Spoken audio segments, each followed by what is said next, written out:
Hello மக்களே! இப்போ பார்த்தீங்கன்னா, நான் ஓட்டு போடலாம் அப்படின்னு சொல்லிட்டு போயிருந்தேன். அங்கே பார்த்தீங்கன்னா, ஓட்டர் ஐடி கொடுத்துட்டு ஃபஸ்ட்டு நாங்கள் இருந்த பிளேஸில் போய் நான் பூத்தில் போய் கேட்டதுக்கு என்ன சொன்னாங்க, இது இங்கே இல்லை, இன்னொரு இடம்னு சொல்லிட்டு சொன்னாங்க.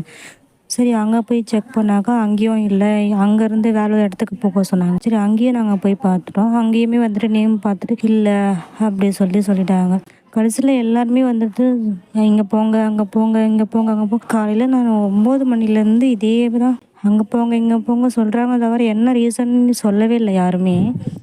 இந்த லொக்கேஷன் இங்கே கிடையாது அப்படி இப்படி சொல்லி அனுப்பிட்டே இருந்தாங்க. சரி ஓகே, லாஸ்ட்டாக நம்ம இங்கே கேட்டு பார்ப்போம், இங்கே இருந்தால் இங்கே போடுவோம், அப்படி இல்லாட்டி விட்டுடலாம்.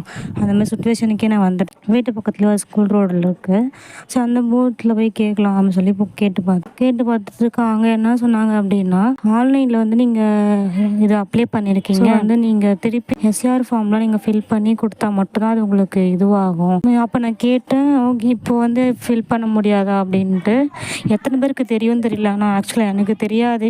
ஓகேங்களா, நான் ரீசெண்டாக வந்து ஒரு 3 மந்த்து 4 மந்த்தாகவே ஹாஸ்பிட்டலில் தான் நாங்கள் இருக்கோம். ஸோ நான் அந்த ஃபில் பண்ணுற சுச்சுவேஷனும் எனக்கு வரல, அதை பற்றி நாலேஜுமே இல்லைன்னு நான் சொல்கிறேனே.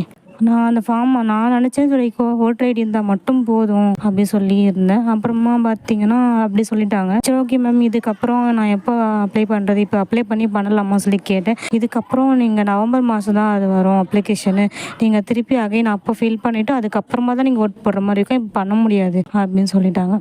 சரி ஓகே, என்னடா இது கடவுளே, நம்ம விஜய் அண்ணாக்கு போடலாம் சொல்லி வந்தோம், ஃபஸ்ட்டு ஓட்டு போடலாம் அப்படின்னு சொல்லி இருந்தேன் நான். பார்த்தா வந்து இந்த மாதிரி ஆயிடுச்சு. சரி, ஆனால் அங்கேயே சொல்லியிருந்தாங்க நிறைய பேருக்கு வந்து இப்படி தான் ஆயிடுச்சு, நிறைய பேர் எஸ்ஏஆர் ஃபார்ம் ஃபில் பண்ணாமல் இருந்ததுனால நிறைய பேருக்கு இந்த வாட்டி ஓட்டு மிஸ் ஆயிடுச்சு அப்படி சொல்லிட்டு இருந்தாங்க. உங்களுக்கு இந்த எக்ஸ்பீரியன்ஸ் இருக்குமான்னு தெரியல, எனக்கு இது நடந்துருச்சு. சரி அதை உங்கள்கிட்ட ஷேர் பண்ணலாமே இருந்தேன். இதுவும் ஒரு புதிய எக்ஸ்பீரியன்ஸ் தானே. என்ன ஒரு ஓட்டு வேஸ்ட்டாக போயிடுச்சு, விஜய் அண்ணாங்க போட்டுருந்தாக்கா நல்லா இருந்திருக்குமே அப்படின்னு நினச்சேன். ஏன்னா நான் பெரம்பூர் தான்.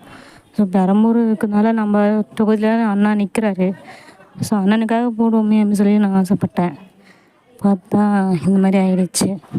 சரி ஓகே, நீங்களாம் ஓட்டு போட்டிருப்பீங்க நான் நம்புகிறேன். நல்லதே நடக்கும், நல்லதே நம்புவோம். என்ன சொல்கிறீங்க?